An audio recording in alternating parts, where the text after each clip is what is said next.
Hey everyone, welcome back to Divergent States. I'm Elite, your host with Bryan. How's it going, man? Hey, what's up, man? Glad to be back. Yeah, you working on your play and been hard at work at that. That's right. Yeah, it goes on stage in about a week and a half. Oh yeah, that'll be awesome. I can't wait to see it myself. So Pretty excited. right, it sounds like a lot of fun. So today we're sitting down with Betty Aldworth. She's the co-president of MAPS now. Hmm. You know the organization it's been shaping psychedelic research and advocacy for nearly 4 decades now. Yeah, you Uh, mean the same one that like invited us yeah, to their whole conference and everything? Yeah, I remember Maps. yeah. So way back in and their old president Rick Doblin was back on. Oh, what was that March? So yeah, Yeah, we're deeply intimate or familiar with. I wouldn't say intimate, but familiar with maps. we're best friends now. Yeah, besties. But yeah, so Betty's been working on drug policy reform for a long time. She previously led the Students for Sensible Drug Policy. She helped drive Colorado's 2012 cannabis legalization effort, and now shares leadership at MAPS with Ismail Ali while Rick Doblin's still involved. So she's deeply familiar with both the political side of the work and on the ground community it affects at the same time. So yeah, there's a lot happening right now. The FDA recently released its rejection letter to Lycos Therapeutics, raising concerns about MDMA-assisted therapy, from their trial design to therapist training materials and long-term durability. And depending on who you ask, it's either necessarily scientific caution or the regulatory goalposts shifting mid-game. Hmm. And we'll dig into that, where MAPS fits into the picture and what comes next. We'll also talk about the tension inside the movement, science versus advocacy, urgency versus rigor, and what real access might look like for people living with PTSD. Hmm. So, with all that in play, we're going to get to the interview with Betty.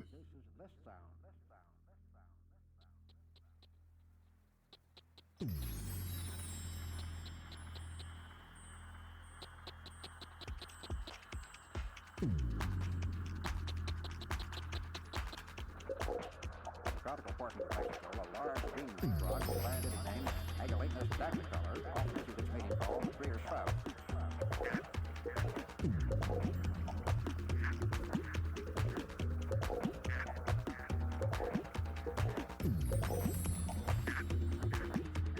Extremely abundant frog along river bottoms or lakes from southern Sonora, Mexico, southward to Central America is called Leptodactylus melanotus, or simply a ranita by Mexicans. At close range, its voice sounds like this.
Hey, quick note before we start though. Over the last year, I've somehow ended up with like real access into this world that most of us, we never really get. Chemists, clinicians, researchers, underground practitioners, like the whole constellation. But I don't want that access to just stop with us. If you join the Patreon, you can submit questions directly for upcoming guests. You'll also get extended segments, part of the interview that doesn't make the public feed because it's a little too personal, a little weird, whatever, just left behind the curtain. And honestly, Patreon is what keeps this show independent. No corporate filter, no marketing agenda. And if you want to be part of that community, the link's in the show notes. So let's get into the interview now. Betty, congratulations on stepping into this role. MAPS has been Rick Doblin's project for nearly 4 decades. What's it like to step into those shoes at such a critical moment? Well, first, let me say, Lee, thanks so much for having me here today to talk about maps and the work that we're doing. And I really appreciate it. I'm excited to be here. Yeah, it's an exciting position. It's what a great position to step into. Really, it's huge. Yeah. It's been truly exceptional to be able to do this work alongside Izzy, my co-executive director, Ismail Ali, who I'm sure many of your listeners are familiar with as well. And with Rick, of course, the legend himself. We've been, MAPS is such an incredible and dynamic organization that has done so many extraordinary things over the years, too many of which are sort of invisible to most people's understanding of who we are as an organization.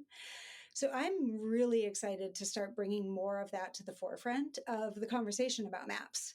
There's, of course, the thing that we're best known for, which is all of our research on MDMA, MDMA-assisted therapy for PTSD. But there is so much more to MAPS, and that's really what we're moving into. What we've been moving into more of a focus on for a long time. So I can talk more about the research and whatnot a little bit later. But to your question of what it's like to step into this work alongside Izzy and with Rick, it's a little bit daunting. I feel like I'm appropriately terrified. But that's not the biggest part of it, right? Like, you should always have a little bit of that when you're stepping into a role like this. It's also really exciting to get incredible feedback from the community, from other colleagues at other organizations, to hear from, our donors, our members, our stakeholders, and our partners who are excited to see what Izzy and I are going to bring forward at MAPS. Our team is just incredible. It's a wonderful group of humans who are totally committed to our cause and our mission, and really excited to see, to work together to co-create the future. Yeah, you've been in this movement for a long time, SSDP, DPA, and now MAPS. How does that history shape your approach to leadership with this? Yeah. Great question. I have been, like you said, in the movement for a long time, since 2009.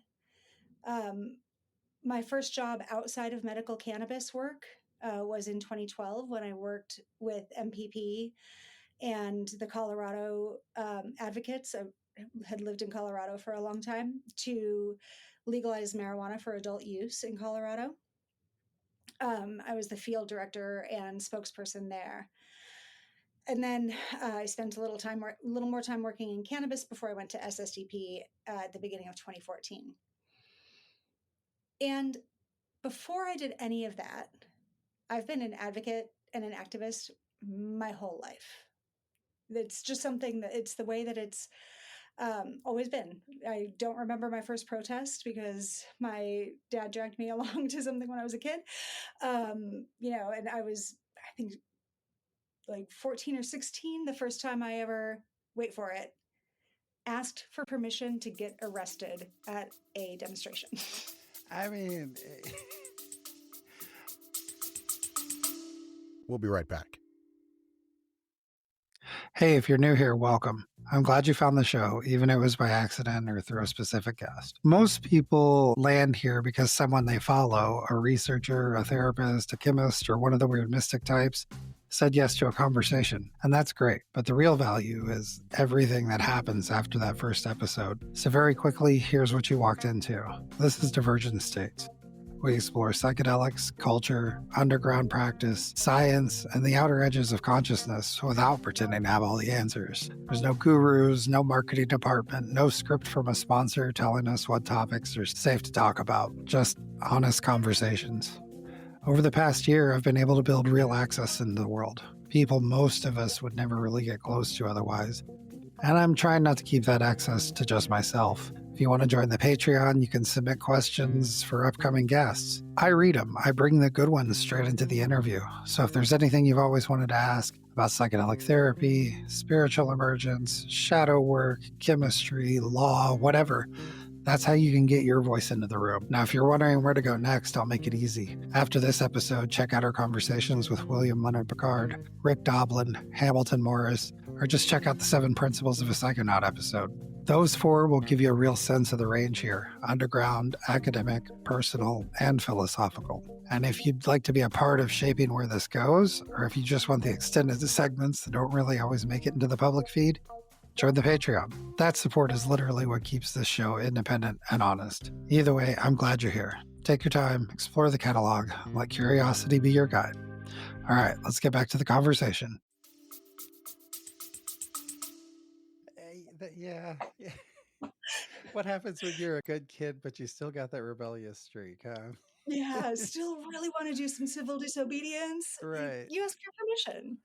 So, yeah, I've been engaged in community-based work for such a long time, and that is what really brought me to SSDP and made me a good fit for that organization, because I've led giant teams of volunteers. I've activated people around causes. I've been a precinct leader in elections. I've worked on ballot reform initiatives, and I've, been in plenty of demonstrations myself over the years.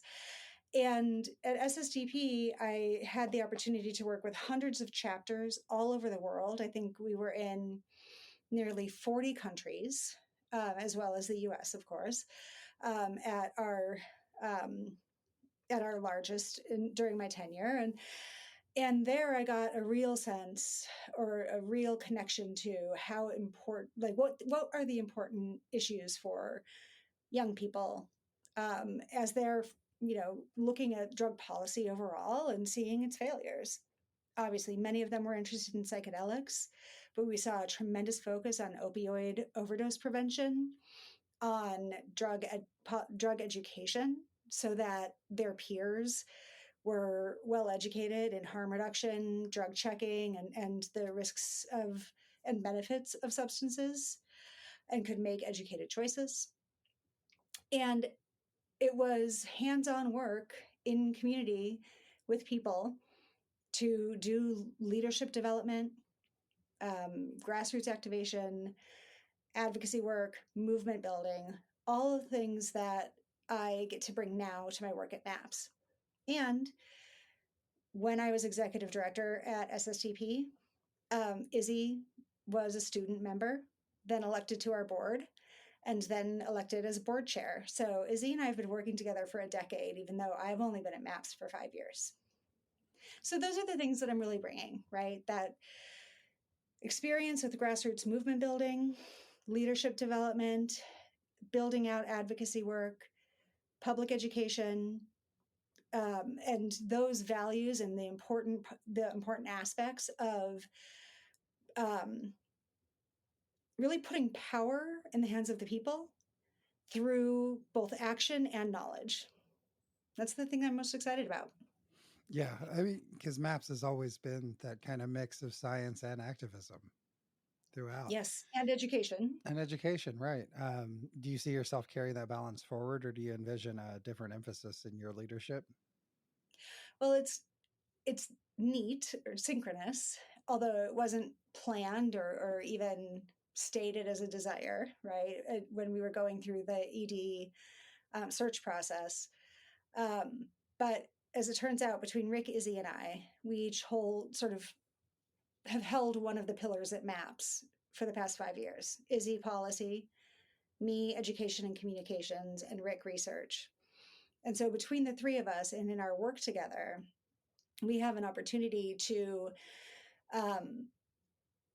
not just balance those 3 as priorities for MAPS, as it is appropriate for the moment, right?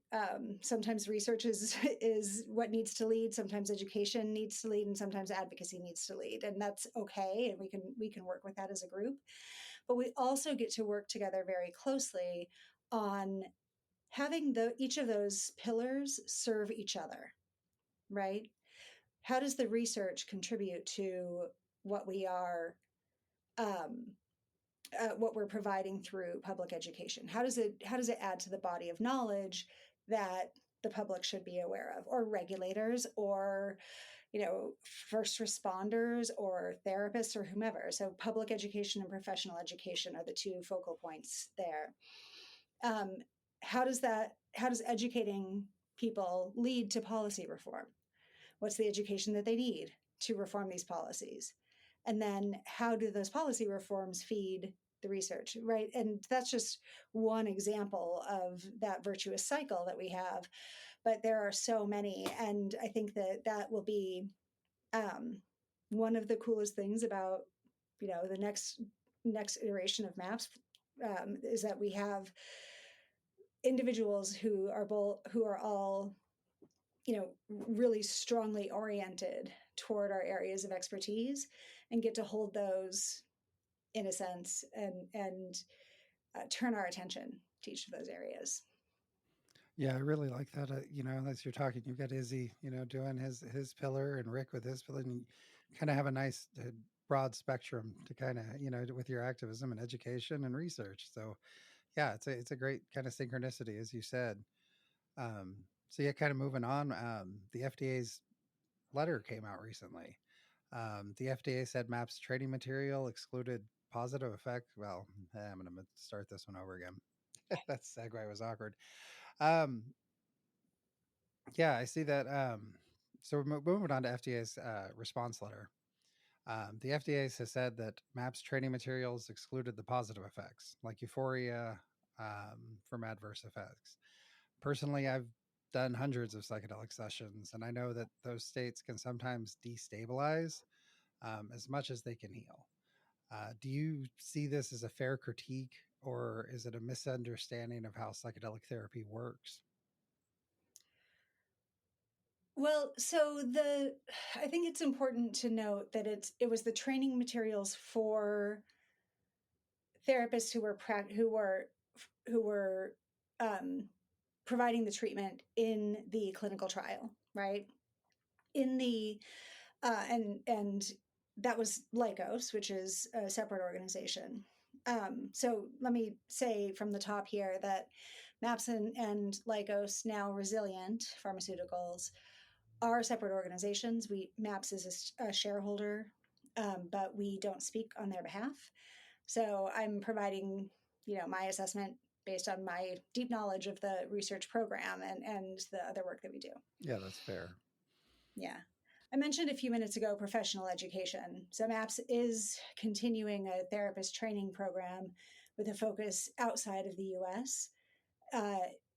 In just a handful of weeks, we'll be conducting a therapist training in Poland, where we'll have attendees from Poland, the Ukraine, and Palestine attending.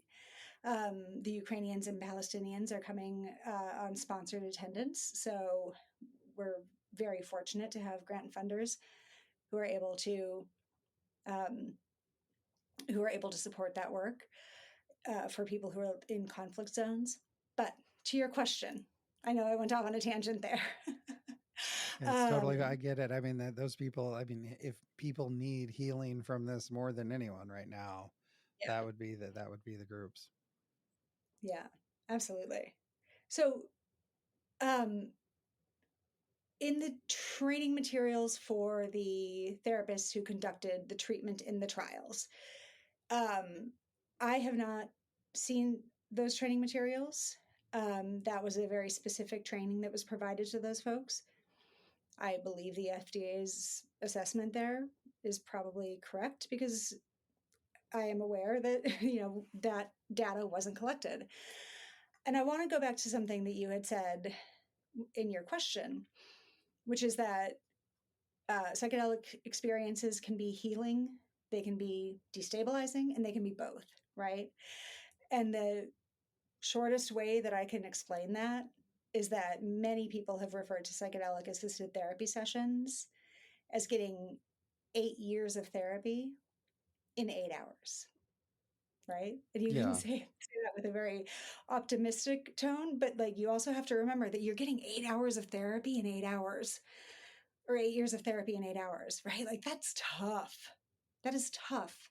And oftentimes you're going to have destabilizing or very difficult experiences. And that is very normal. Now that positive adverse events, which is such a funny phrase, isn't it? Yeah, But that's a weird way to kind of to put that out there. So, but you know, yeah, I but that's actually specifically for information about abuse potential, right? So there is this construct of abuse potential that it is embedded in the Controlled Substances Act, that the DEA uses, that the FDA uses. We don't necessarily have to go into the validity of that construct, though we could, that schedules drugs based on their abuse potential, their perceived abuse potential, and is used when the DEA is considering what schedule to put a drug on. It's also used by the FDA in the labeling materials and the prescriber information, right? So that people who are prescribing the drug and people who are taking the drug have an understanding of this idea of abuse potential. And that's, in that context, I think important information. That said, this isn't a brand new drug coming out of nowhere. This is a drug that millions of people have used, and that there is an enormous amount of data on in not just clinical settings, where several hundred people have taken MDMA in a clinical setting, 600 or maybe even 1,000, but millions outside of the clinic, and thousands of them or hundreds of thousands of them have responded to questionnaires about it. We have all sorts of data from various monitoring programs that the FDA uses, that other regulatory agencies use, and that information was all provided as part of the package to the FDA. That information's been available on MAPS's website for many years. It's called the Investigator's Brochure for an investigational new drug. And that document is 75 or 90 pages that outlines all of that risk based on an enormous amount of clinical and non-clinical data. So we know, we have the answers to that. And I believe that it wasn't reported on. I also believe that it wasn't probably necessary. right. I think I remember hearing Rick say something about how they kind of bait and switched them on that. Um, that but whole nother issue. I won't really get too much into that if you don't want. Well, I don't know that. I mean, Rick has said that they moved the goalposts, and I think that in some cases, the advice that was received by prior personnel in the FDA was not the approach taken by the personnel who considered the application in 2024. I don't know if that's because something changed in the FDA's practices. It is unfortunate because that information is so readily available, but I don't know about. I think it's a nuanced and complex set of circumstances, and in some cases, like, I think that the FDA really made the wrong call or the wrong assessments, right? Yeah. Like I have critiques for sure about the way that assessment was done. Yeah. Yeah, I agree. Like durability was another major issue they brought up. The FDA says the trials don't prove benefits past 18 weeks. PTSD is a chronic condition. So, what would be the answer for that? Well, the durability question is an important and interesting question. Typically in PTSD studies, what you see is follow-ups, 12 to 18 to 24 weeks later. That's pretty typical.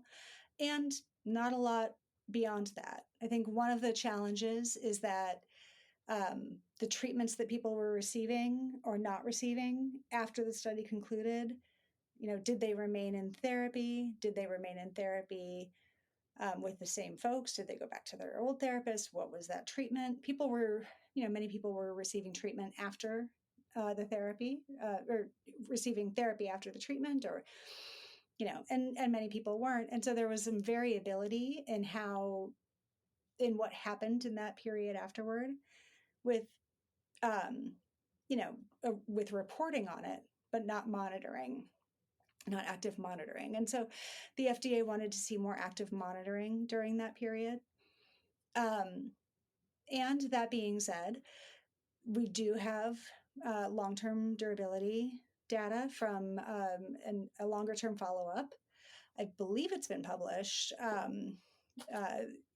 but up to 5 years of follow-up, where the treatment has been found to be durable. And in fact, some people continue to improve afterward. Now, not everyone, right? It doesn't work for everyone. That's the first thing that we all have to say when it comes to psychedelic assisted therapies, no matter what kind. It does not work for everyone, and it doesn't work for everyone forever.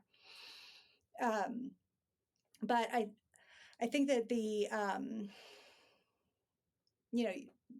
that durability information is, it is my perception, not as a researcher or as a scientist or a statistician, but as someone who speaks with people who are, that is a pretty darn high standard there. And if it were just that, or just that and one or two other things, then it probably wouldn't have been an issue that would have caused the failure of the application in its first try. Here's the other thing. The long-term follow-up for MAP1 was scheduled to happen in spring, summer, and fall of 2020. Oh, it was a tough time, eh? Yeah, that's I was going to say maybe you had a hard time to get anything going for any kind of study. That's right. So, because there was a delay in collecting the follow-up data due to COVID, for MAP1, the first of the two phase 3 trials, the FDA advised that it should be balanced. My understanding is, and I haven't seen this documentation, but my understanding is that the FDA advised that the long-term follow-up data should be balanced for the first study, which was longer than anticipated, could be balanced out with a shorter than called for period for follow-up for the second study. So sure, it was a variable amount of time, but my understanding is that it was because the FDA actually advised that or approved or didn't object to that particular structure. Yeah, I was going to say, I think that was another kind of one of those examples of moving the goalposts. Yes. So nearly 40% of trial participants had prior MDMA experience. This was another kind of issue they brought up. We'll be right back. Welcome to Divergent States, the unofficial Our Psychonaut podcast, where we go beyond the surface of psychedelic culture, bringing you raw, unfiltered conversations with thinkers, artists, and the pioneers shaping this movement. Every episode cuts past the hype and taps into what's real, from underground voices to global names. It's all about psychedelics, consciousness, and the future we're building together. You can listen for free on Spotify, Apple Podcasts, YouTube, or wherever you get your podcasts. And if you want to step deeper into the movement, join our Patreon at patreon.com/Divergent States. That's where you'll find exclusive content, keep the culture independent and underground. Follow for free or join us on Patreon and be part of the Divergent States. The FDA said that risks bias and unblinding. Was that a flaw in design or simply inevitable given MDMA's cultural history? Well, that's a great question. Now, I understand how the FDA might think that predisposes people to have a more positive experience, right? Like at first glance, that logic makes a lot of sense. But let me ask you this. If 40% of those people had used MDMA in the past and then had similar results as people who hadn't, by the way, Why hadn't their PTSD already healed? That's a good question. Right? I mean, listen, so many people start their healing journey on the dance floor, right? Yeah, I Not mean, everybody finishes it there. In yeah, fact, probably no one does. yeah, exactly. I was going to say that most of us come into the psychedelic scene or through the area from the underground, from, and just finding it, enjoying it on the dance floor, and then discovering, oh, wow, there's some real healing potential here. So Hmm. yeah, yeah, it's a good question. And just to bring that up, you're talking about why weren't they healed of their PTSD? Why were they there? Exactly. So I mean, yeah, having the therapy there to go with it obviously helped. Yeah, and I just think, I mean, listen, if we think back to our first psychedelic experiences, it was probably a little frightening for most of us at the beginning, right? I get that. So, like, perhaps there was a bit of like not having additional fear going in. I don't know. Who knows? But at the end of the day, the data between the people who had prior experience and the people who didn't was basically the same. Statistically insignificant differences in the data for those two groups. Hey, and that's a good point. I mean that's what really you should be looking at is the results of the data, not trying to pick it apart. I agree. So recently, under the Trump administration, both the HHS and FDA have publicly said they're going to be more open to psychedelic therapies. Do you see that openness reflected in how they're handling the MDMA, or does it feel like lip service when the actual decisions come down? Yeah, I can't even answer that. I don't know. We aren't in direct communication with the FDA. Yeah, Resilience handling that, and they're, you know, pretty yeah, tight-lipped about it. that's a good point. Um, but I do have a item I'd like to, or a thing that I'd like to mention about it, which is that PTSD is a very serious, a life-threatening condition that 13 million Americans are grappling with every day. This is an urgent problem for a life-threatening condition or a potentially life-threatening condition. People living with PTSD need treatment as soon as possible. And so there is urgency to this work, right? There's urgency to FDA approval. And so when I say what I'm about to say, I'm not ignoring that. I know that. I know that as well as anyone living with PTSD because I've done it. I've lived with it.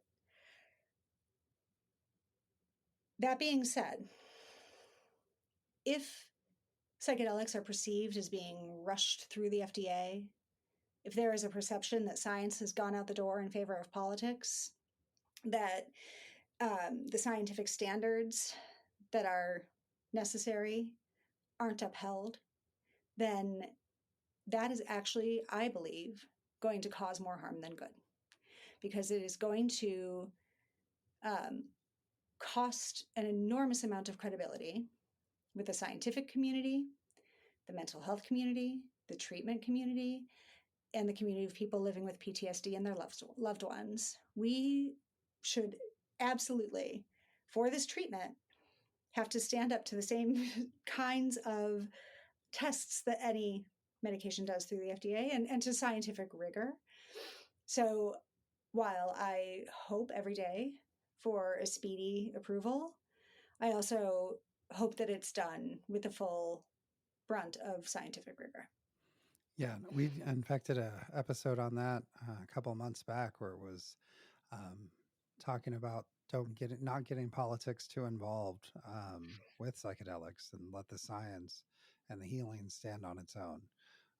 That's kind of to me what I trace the problems back to the '60s with, is it became too synonymous with the counterculture, too synonymous with personalities like Timothy Leary and his calls to tune out or drop out, tune out, be something that made better headlines than any Harvard study or anything ever could.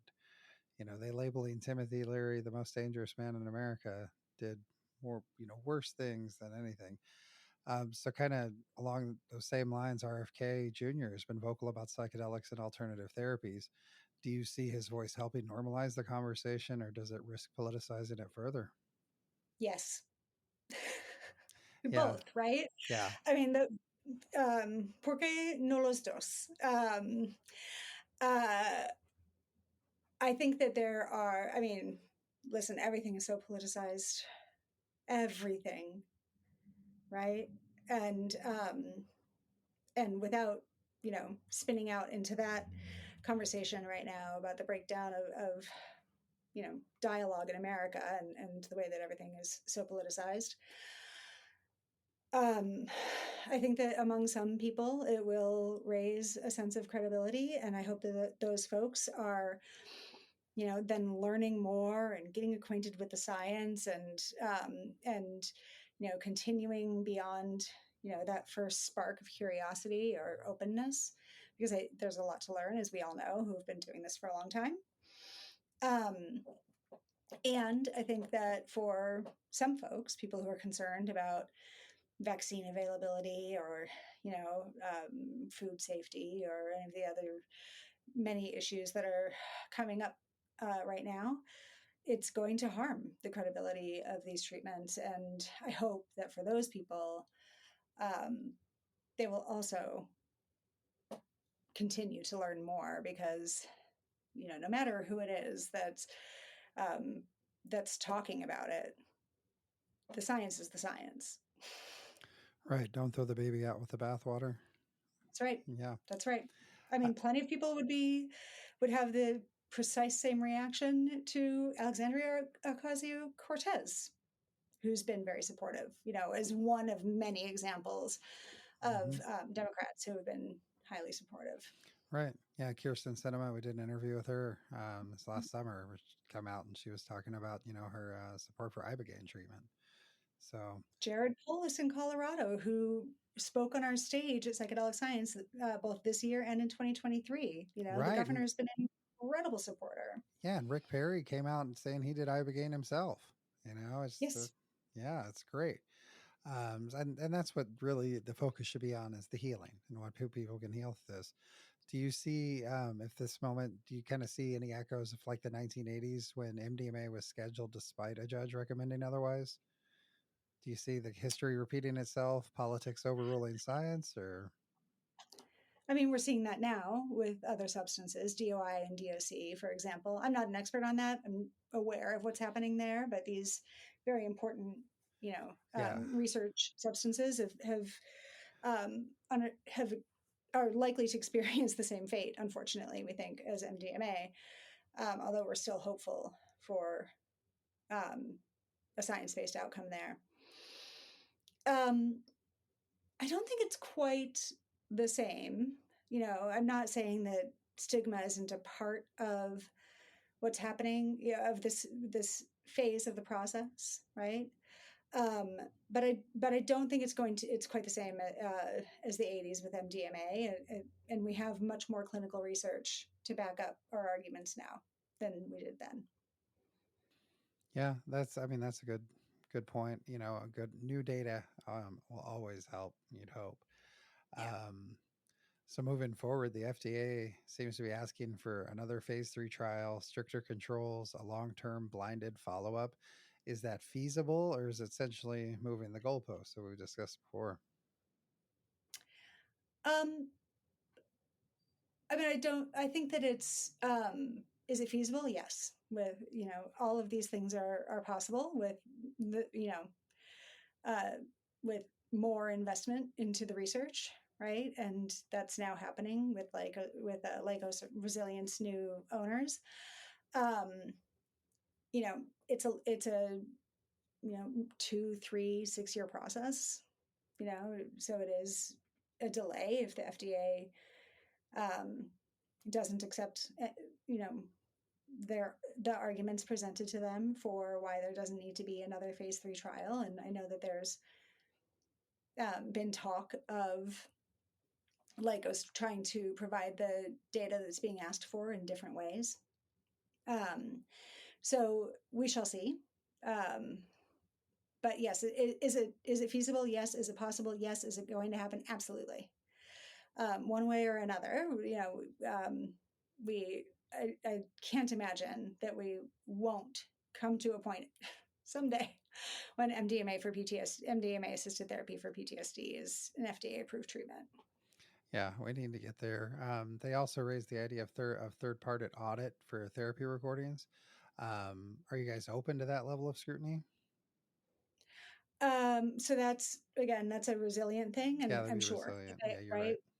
Yeah. So part of the deal with FDA regulated trials is you basically have to be willing to open your doors and to the FDA at any moment, and they get to audit or inspect anything related to the trials. Anything related to the trials, right? So they kind of have to be. That's part of the deal. Yeah. So if you had to lay it out, what would be the next concrete steps or maps in response to the letter?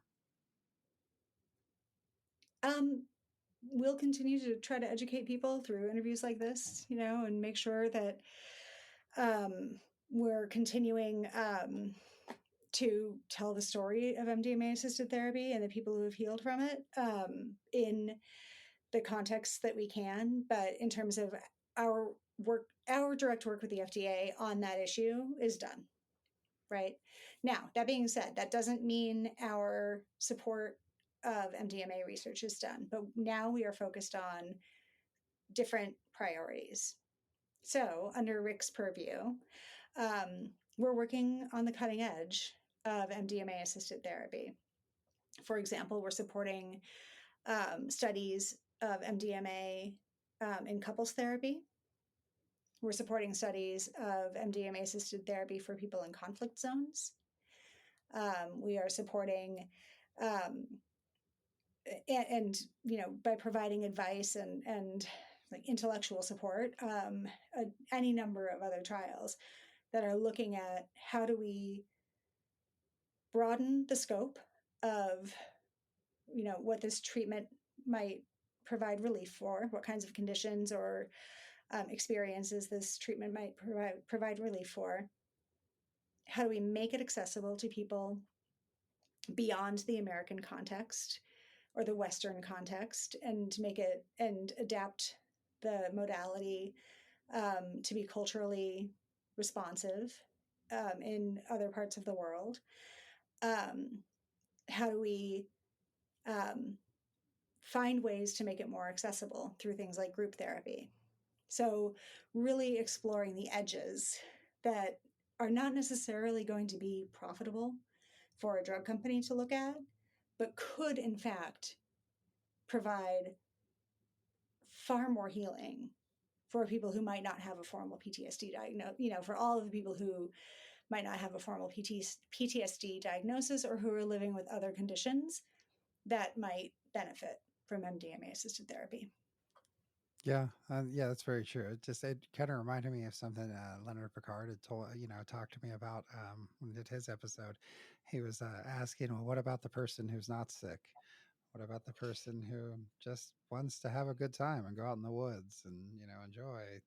And I think that's part of it too. Is just the normalization and to get to the decriminalization point so that we can enjoy Absolutely. that. Absolutely. And there are so many reasons for that, but well people enjoy psychedelics routinely, and ought to be able to know that what they are taking is not adulterated, is of a potency that is predictable and known, that they are not criminalizing themselves and exposing themselves to consequences from the criminal justice system or any of the other systems of the war on drugs that might punish them for their psychedelic use, and that there is a support framework that can help them if they have a hard time. All of those things need to be there.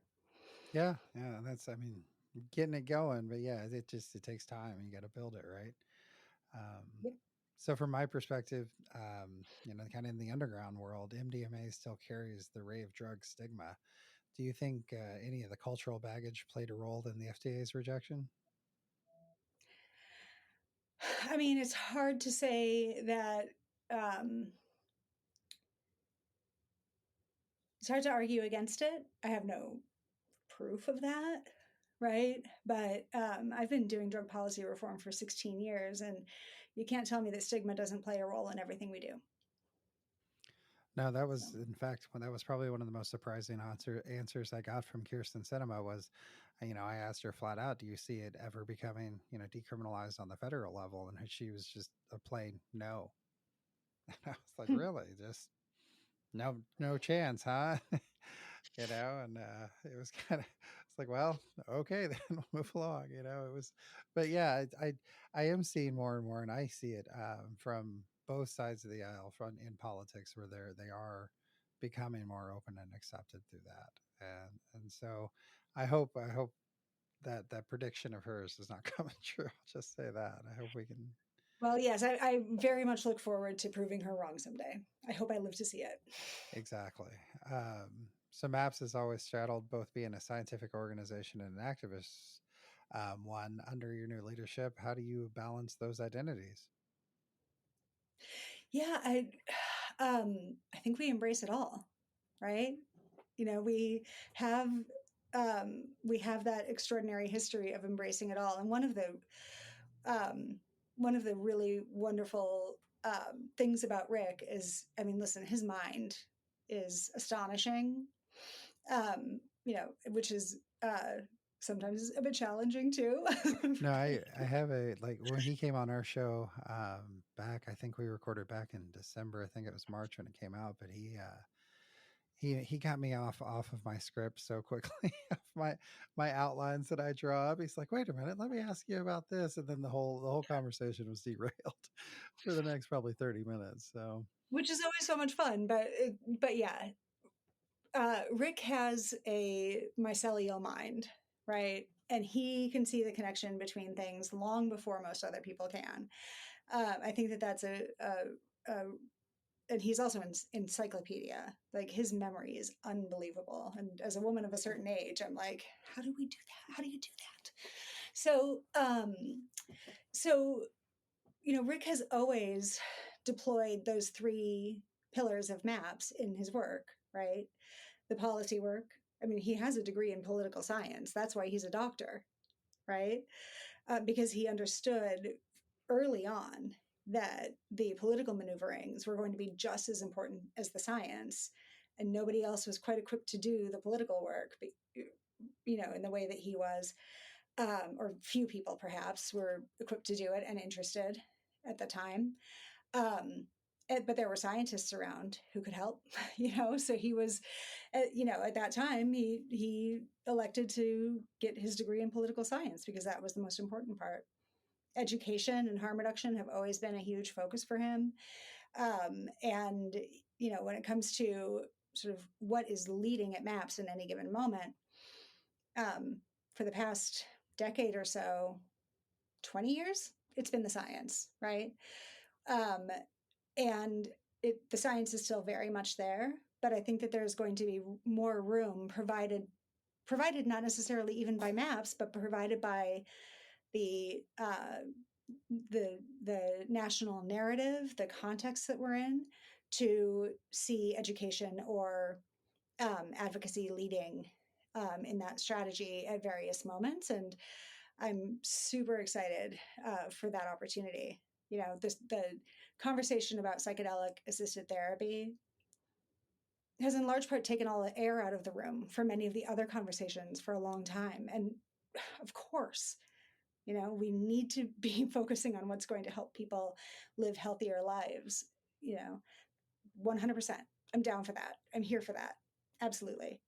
And what is very exciting to me now is that we're seeing in states and localities and community and with professionals, mental health professionals, first responders, and so many other folks, just such a strong desire to understand these substances more, their potential benefits, their risks, how to support people, as they're having the experiences, or if they come out of those experiences having difficulties, or, as they are going through any life transitions that might result from a psychedelic experience. Like all of that, all of it's there. It's enormous. It's such a huge, huge bunch of work. And I feel like this movement is big enough for us to handle a fair bit of it at this point. So MAPS is going to be here to help support that, to help in coalition with people and collaborating on exciting educational projects and research projects, advocacy projects, and to bring our megaphone and all of our experience to the table to see how we can make this movement, participate in building this movement and making it stronger. Yeah, I kind of want to go back a little bit to what you said about the state level. If FDA approval drags on, do you see state level or grassroots initiatives moving faster than the federal process? Oh yeah, absolutely. And no matter what, right? Like what we see at the state level, I mean, perhaps not for MDMA. We've set up this false construct of plant medicine and not plant medicine. And so, MDMA is for the moment excluded from that. But the state, the possibility for state level reform in damn near any category of reform, not just psychedelics, not just drug policy, just about anything. States are the laboratories of democracy, right? And this is where you can talk straight to the voters, especially in places where there are initiatives. In New Mexico, they were able to talk directly with the legislators in order to get the New Mexico bill passed. And you can move things much more quickly at smaller levels of government. In fact, right, the first thing that we saw were citywide initiatives for decrim, or our lowest law enforcement priority, and then eventually state initiatives for the regulated models in Colorado, Oregon, and New Mexico. And the federal government will be slower, and the slowest body of governors, of people who govern, that I've ever sat in a room with is at the UN, right? It just like the speed is faster, the smaller you get. Yeah, that's very true. And you can kind of already see it coming up grassroots, as you mentioned, with Colorado and Oregon, but also, Texas and Arizona recently with their initiatives for Ibogaine. So, yeah, it's really exciting, that to see it come up. And it's kind of the same model how it's come up with cannabis reform too, though. It started out with low priority within cities and then states. And it's grown until, hopefully they were talking about, I think last year, sometime this year, talking about rescheduling marijuana, cannabis finally. So down to like Schedule In 3. fact, just a few days ago, there were noises from the administration about imminent rescheduling.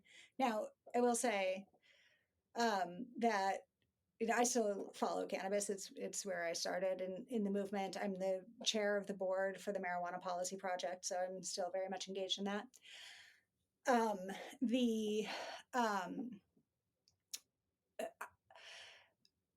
Many times over the last 6 or 8 years, we've heard that federal rescheduling of cannabis is imminent, and every time we've been disappointed. So I'm not holding my breath, and I'm definitely not holding my breath for cannabis being removed from the CSA entirely and treated from a regulatory perspective, like say alcohol, on a nationwide basis. That we are probably still quite a few years from that. But yes, there is certainly some noise being made about rescheduling, and I don't know if this is public yet, so I will stop there. I can always throw it on a Patreon section or something. Yeah. It's fine.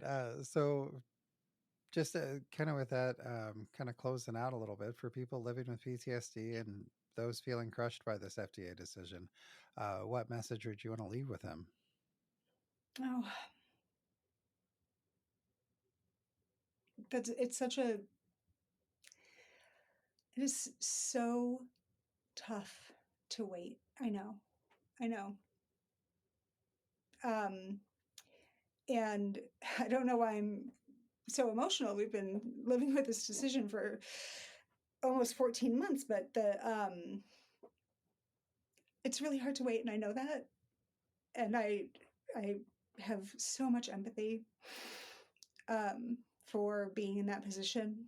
And I just hope, please wait, please just hold on.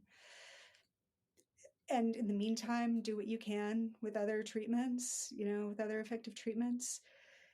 And I know that some people are going to try to treat themselves at home or visit,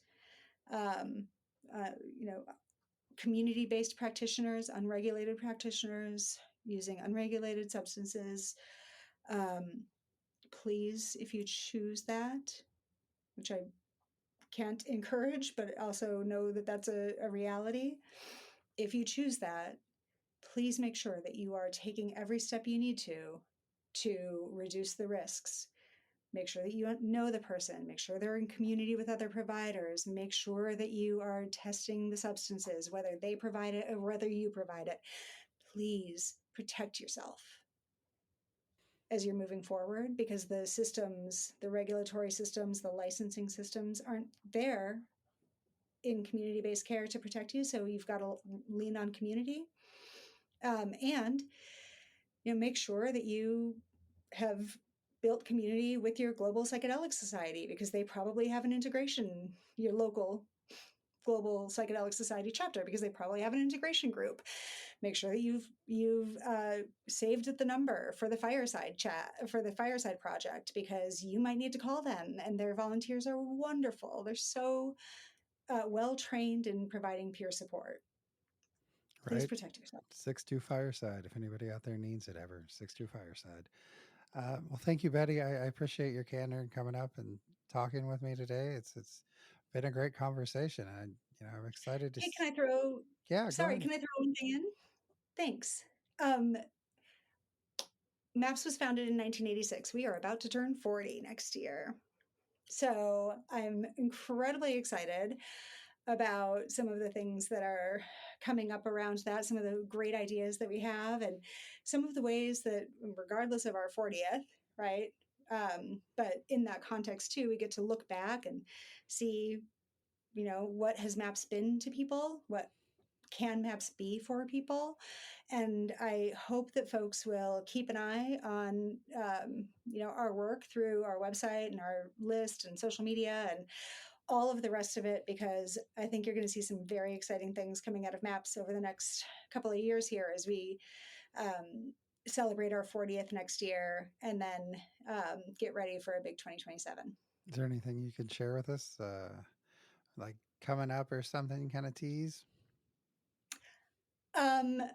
Well, we're still in a little bit of a brainstorming phase about what we're going to do for our 40th, but one thing I can say for sure is that we're going to invite folks to celebrate with us in all sorts of different ways, right? Whether that's, well, I'll stop there, but I think that there are going to be many ways that people can help us celebrate, and we'll be doing some look backs at the last 40 years that are going to be fun for people who've been following MAPS a long time.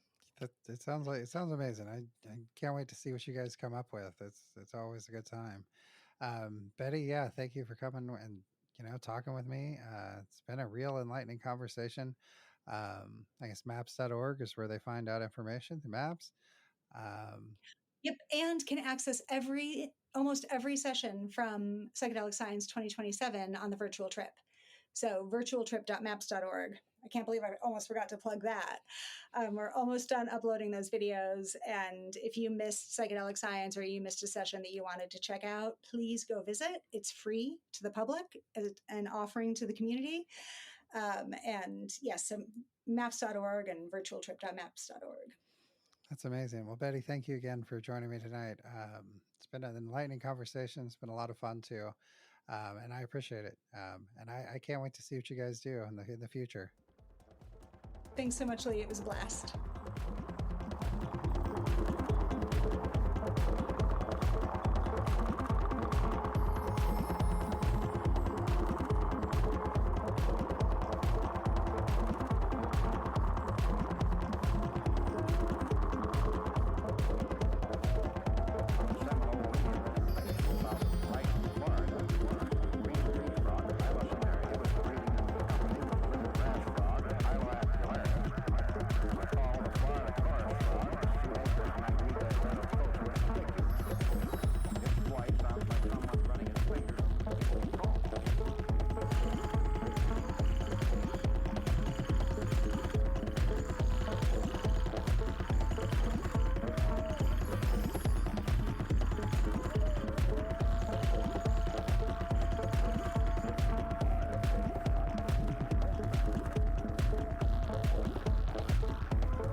All right, folks. So that wraps up our conversation with Betty Aldworth, co-president of MAPS. Stepping into shared leadership role with Ismail Ali while Rick Doblin stays involved. Betty described MAPS as operating across these three pillars of research, education, and policy advocacy, each taking the lead as it's needed. It's a shift, but one that seems intentional and collaborative. And we spent a good chunk of the time unpacking the FDA's rejection letter to Lycos Therapeutics. Betty was careful to draw the line between MAPS and Lycos. MAPS is no longer the sponsor of MDMA application, but she still provided the context. She acknowledged that some of the FDA concerns, like how, quote, positive effects were captured in training materials, were probably fair. At the same time, she questioned how much weight those critiques should carry. Given the decades of data surrounding MDMA usage, both clinical and real world. On durability, bias, and the moving the goalpost debate, Betty's take was thoughtful and measured. Long-term follow-up data suggests benefits can persist for years in many people, though it's not universal. She was very clear about that. No single therapy works for everyone. Right. And we've talked about that several times ourselves. Of course, yeah. Yeah, not everything. And I mean, we're not medical professionals, so I am. You know, you didn't know? Yeah, I just got. It was on Phoenix University. I'm just kidding. And, yeah. Got a University of Phoenix doctorate. Yeah. Anyway. Yeah. Anyway, yeah. Don't take our word for it. You know, you guys know how to be safe. That's part of this whole thing. Right. One thing she really emphasized strongly is there's real urgency for people living with PTSD in their day-to-day life. Yeah, 100%. Right. She argued that psychedelic therapy has to be able to withstand that same scientific standards as anything else. If that process is rushed or politicized, like we talked about, it risks losing credibility with clinicians or with researchers, general public, politicians, everyone. Right. Yeah. That's everyone back. Yeah, I'd rather see that happen on the other side than on our team. It's like when you look back at like some of the cannabis research and stuff, and they're like, "Oh, it's so bad," and then they look into it, it's like none of that was legit. Right. Yeah. They did that with MDMA back in the day. Mm-hmm. When they, I think they gave, I think it was monkeys methamphetamine. They claimed it was MDMA. They found these like holes in their brain, and like they gave them like absurd amounts. So, but yeah, just they there's a bad track record there. So to kind of bring that legitimacy into focus, for folks considering, while federal approval may take some time, MAPS is continuing to support the research around the edges still. Group therapy models, couples therapy, culturally adapted approaches, and work in conflict zones. And she expects that state level efforts will keep moving forward, even if the federal process starts slowing down a little. For folks considering the non-clinical paths in the meantime, she offered the most practical advice of the day. If you're going to consider underground healing, please do it as safely as possible. Right. Yeah, know your provider, test your substances, stay in the community, and keep resources like Fireside Project, 6-2 Fireside. We've had them on. We had their used to be their executive director, Josh White, stepped on, and I think he's our very first interview, in fact. So that's right. Yeah. Yeah. Finally, she hinted that MAPS is gearing up for its 40th anniversary with new opportunities for public to engage, reflect, and participate in the next phase of their mission. So, Betty, if you're listening, thanks again for joining us. Everyone else, stay weird, keep exploring. Yeah, thanks for joining us and what you said. Stay weird.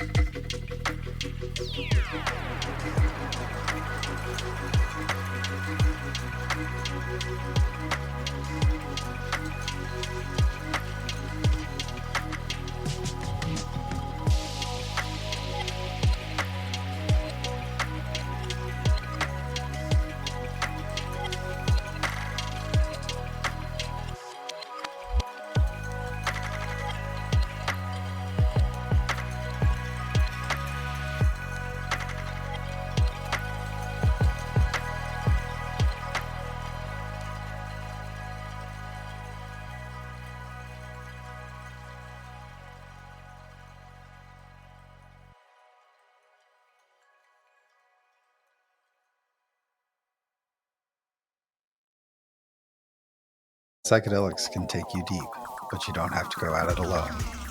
Fireside Project is your trusted companion on the psychedelic path. If you're having a tough trip, their free, anonymous support line is just a call or text away at 62-FIRESIDE. Planning the journey? Fireside certified coaches offer personalized video sessions to help you prepare and integrate, starting with a free 20-minute consult. Whether you're on the path, in the middle of it, or just getting started, Fireside is here for you. Learn more at firesideproject.org.